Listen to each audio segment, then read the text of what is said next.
Vježba idealno disanje. Ovu vježbu je bolje raditi u stojećem položaju. Prvi položaj. Stajati pravo, kičma mora biti ispravljena. Napravite lagan, miran udah. Trudite se da ne vučite šumno vazduh kroz nozdrve. On treba da ulazi slobodno i prirodno, kao sam od sebe.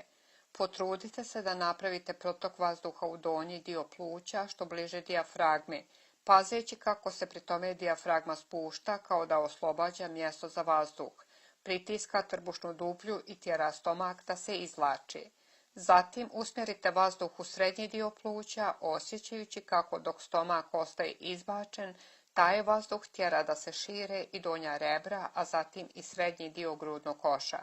Sada usmjerite vazduh u gornji dio pluća, prateći kako se pri tome širi vrh grudi, razilaze se gornja rebra. Da bi vazduh došao do gornjeg dijela pluća, pri završetku udaha treba uvući unutra donji dio stomaka, pri tome se podiže dijafragma, počinje da podupire grudni koš odozdo i tjera vazduh da se probije do samog vrha pluća. Pratite pri udahu kako se on sastoji iz 3 odvojena pokreta, nego se proizvodi fluidno, jednim talasnim pokretom svih dijelova tijela koji u njemu učestvuju, od uvučenog stomaka, zatim razilaženjem rebara, grudi i ka utiskivanju stomaka i maksimalnom širenju gornjeg dijela grudi. Neka udah bude tečan i lagan, bez potresa i prekida. Udahnuši, zadržite disanje nekoliko sekundi. Sada počnite lagano da izdišete.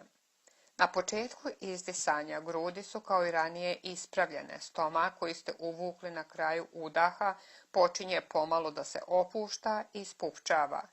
Po mjeri izdaha stomak se izbacuje, a grudi ostaju raširene. Na kraju izdaha vi smanjujete naprezanje u grudima. Ona upadaju, a stomak je kao ranije izbačen. Zatim opustite i stomak. Stomak i drugi dijelovi tijela su u svojoj prirodnoj poziciji, nisu izbačeni niti uvučeni.